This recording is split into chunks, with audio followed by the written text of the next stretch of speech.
सुप्रभातम। प्रथम श्रेणी विज्ञान कलांश को स्वागतम। आमे पूर्व कलांश रे माटी विषय पढ़ी जानिबा कौन कौन आमे पढ़ी। माटी उपरे घर और रास्ता घाट तैयारी करा जाए। माटी रे गछलता बढ़ती। माटी रे कूओ नलकूओ खोली आमे जल पाऊ।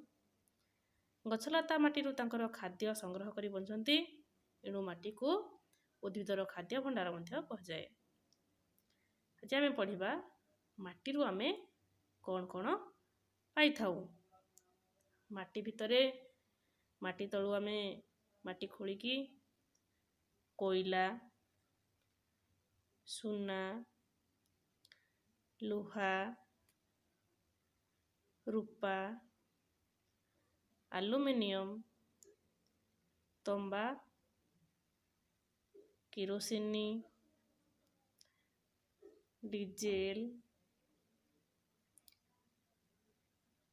पेट्रोल इत्यादि पाई थाऊ। एगुड़ी को आमे खनिज संपद बोली कहि थाऊ।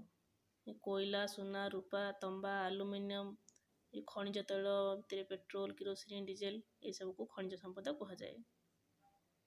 कुंभार माटी रे सुरेई, हांडी, इटा, फूलकुंड, दीप इत्यादि तैयारी करिथाए। सुरेई, हांडी, इटा, फूलकुंड, दीप, मूर्ति इत्यादि विभिन्न जिनिस तैयारी करिथाए। माटी सुरेई रे जल रखिले ठंडा रहे। उद्भिद जगत नथिले आमको निर्मल वायु मिलिबो नाही। विभिन्न प्रकार हमर खाद्य जेमिति कि फल, पनीपरिबा, खाद्य शस्य ये सब आमको किछि मिलिबो नाही। एणु माटी हेउछि हमर अमूल्य संपद।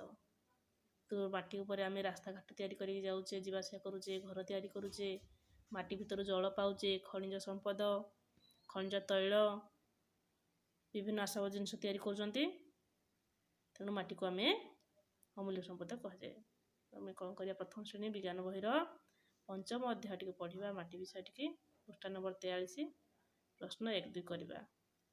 माटी रे दीप, इटा, कलश, मूर्ति, फूलकुंड तैयारी करी गोटे सुंदर फोटो उठेबा और गुरुमा निकट को पठाइबा।